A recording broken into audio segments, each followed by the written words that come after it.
Hey there neighbors, Kevin here with eTrailer, and today we're going to be taking a look at and showing you how to install the Hellwig Front Anti-Sway Bar here on our 2019 Ford E350 chassis. Class C motorhomes are a great way for you and your family to go out on an adventure and spend some quality time together, but unfortunately the ride from point A to point B isn't always the smoothest. A lot of the time the suspension really isn't as much of a focus when it comes to motorhome manufacturers. They're really looking at what your enjoyment's going to be inside of the motorhome. Now with it being Class C, it's not really an aerodynamic shape. We've got this big boxy exterior here so that we can house all of our stuff and actually have a place to sleep, but that doesn't make it aerodynamic, so we're getting a lot of wind drag just from the beginning, not even from any crosswinds, so it's already putting a little bit more fatigue on the driver of our motorhome. Now what goes to happen is, as we're going down and we're facing all of those winds, or maybe we're starting to make some turns, our body's going to want to start to lean side to side because we've got a lot of weight in here. It is pretty top heavy as well, and depending on how the layout is, you might have all of your appliances on one side, so you got a ton of weight over on one side and maybe just the dinette over on the other, or a couch which doesn't weigh as much. So one side's already going to be leaning, and we're going to have that kind of want to go to that way every single time when we're making a turn, or if we are starting to lean one way because we're going in that turn, it's going to really be a drastic kind of shift back. So to help solve that issue, we're going to upgrade our front anti-sway bar, and we could potentially also add in or upgrade our rear anti-sway bar if we didn't already have one, so that way we can stiffen up our frame. An anti-sway bar is going to essentially be a spring, so it wants to stay at that factory setting there, and then anytime we start to kind of pull on it, it's going to want to pull itself right back. So it's going to keep us nice and level. It's going to help with our driver fatigue because now we're not having to fight the wheel as much because we're not starting to lean too much.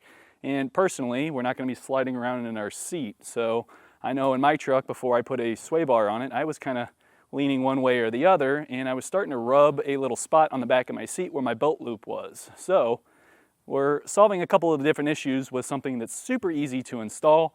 We are going to be on a lift when we install this, just so that the camera has extra space so you guys at home can see exactly what we're doing. But this is something that you could easily just lay down in front of your motorhome and do on the ground in just a couple of minutes. So with that being said, not everybody wants to actually get under their motorhome and work on it, or they just don't have the tools to do so. And if that is the case for you, then please feel free to use our dealer locator. You can enter in your zip code and find a shop near you to get it professionally installed. If you are wanting to do this yourself, then stick around. We'll head into the shop in just a second and show you how to do it. One other thing to note is just the finish on our sway bar here. So this is a 4140 chromoly steel, which is going to be super high quality, and it's going to have that hammered powder coat finish on it, which honestly gives it a super nice look. That's going to be better at holding up over time and kind of resisting scratches. A lot of times when you see a gloss black or even like a matte black, you know, it ends up looking a little rusty over time, or you'll get little dings or scratches on it, and that just shows because it's a super glossy finish. Whereas with this, the gray and black hammered finish on this really kind of helps hide that. So with all that being said, why don't we show you how to get it actually installed. So to start off our install, we're going to be disconnecting our sway bar from the end links to start with. Now with our Hellwig ones, we're going to be reusing the same end links, so it's going to make our installation just a little bit easier here, because all we have to do is pop off the nut on the top of the end link, so that way we can actually get this off. Now on the back side of it, you can see there's this bolt where there's a flat side on either edge. You can use a 3/4 inch or a 19 millimeter wrench to kind of hold on to that while we get the nut off. We don't want that spinning on us, because then obviously we can't get it out. So on the nut side, that's going to be an 18 millimeter, and I'm going to do this to both sides. We'll get the nuts off, and then we're going to get over here to where the bracket is. Now this is going to be two different sizes here. The front bolt's bigger than the rear one, so we'll get those off next, and then we can drop our sway bar.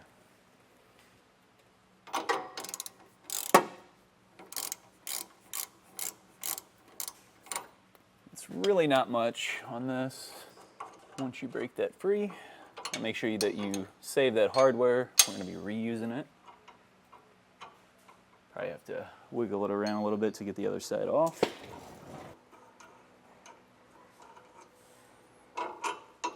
There we go. All right, now it's time to loosen up the bracket here. For the front bolt, we're going to be using an 18 millimeter socket. And I'm going to Turn this up a notch.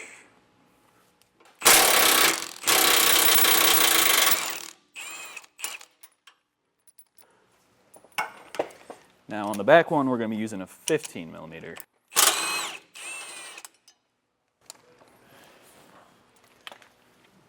At this point, we can kind of drop it down a little bit. I'm going to use this track bar here to actually help hold it up, because I'm going to get the other side going here too.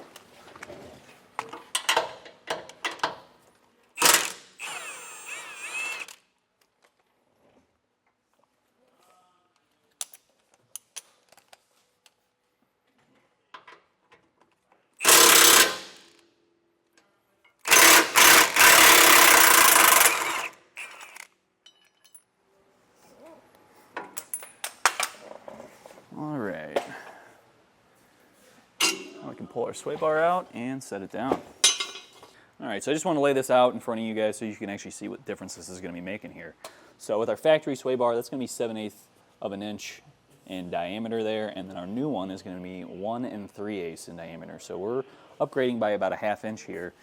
Now, Roadmaster says that every 1/8 of an inch in thickness bigger, it's about a 20% increase in performance. So if we're doing the math here, there'll be about an 80% difference in performance with this thicker bar versus our standard factory one. So next we're going to take our lubricant, which is this little white paste inside this tube, and we're going to be spreading that on the inside of our bushings. Now our bushing brackets are going to sit just like this. So we'd have the sway bar inside of our bushing, we'd pop on the outer bracket, and then from behind we're popping in this inner bracket. Now these brackets have different sized holes to match up with the hardware that we had before. So we're going to be using that larger bolt again, and you'll see one side has kind of a smaller slotted hole, the other side has a much larger hole, and that's the side that's going to be facing towards the front. We'll pop in our factory bolt, and then in the back one we're going to have the included bolt and flat washer, and we're going to add on a little bit of blue Loctite to our threads before we pop that through.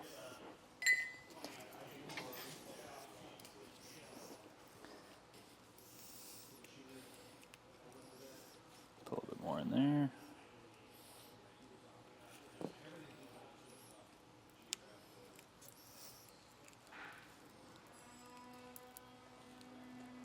Looks good. Look at the other one.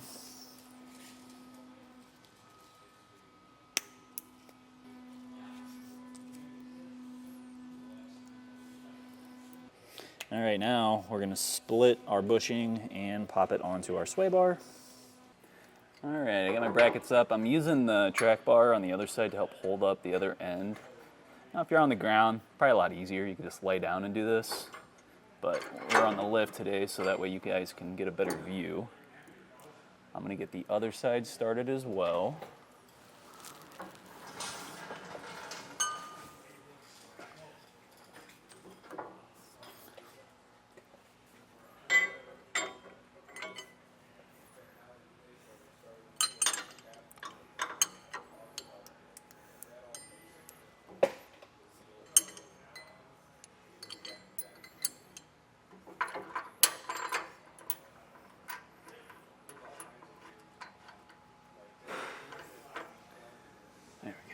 All right, now that that's being held up, I'm going to take my blue Loctite, our supplied bolt and flat washer.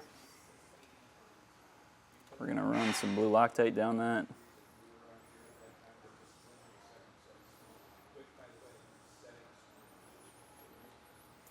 And thread that into the rear hole.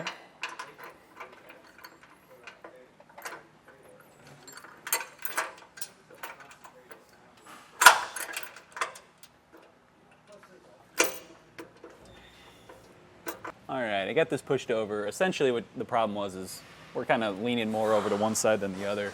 So once you center your bar out a little bit better, it'll help with that bracket. And now I'm going to snug it down. So for the rear bolt, we're using a 17 millimeter socket. And once again on the front, we're using an 18.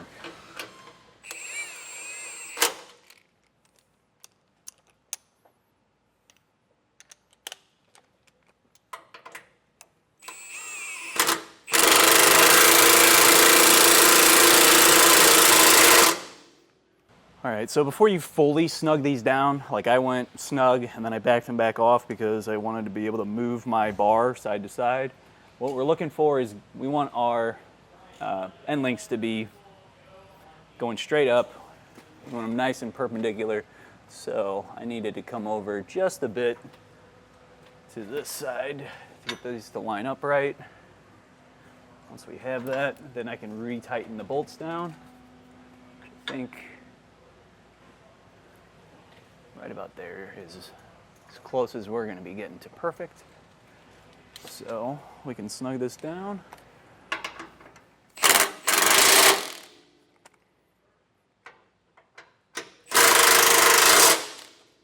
All right, now we're going to go ahead, we'll torque our bolts here. I did hand thread on the bolts on our end links. I'll tighten those down a bit more in just a minute, but I am going to torque these. Now I will say these are both different torque specs because they are different bolt sizes, so make sure that you are paying attention and doing the correct setting for it.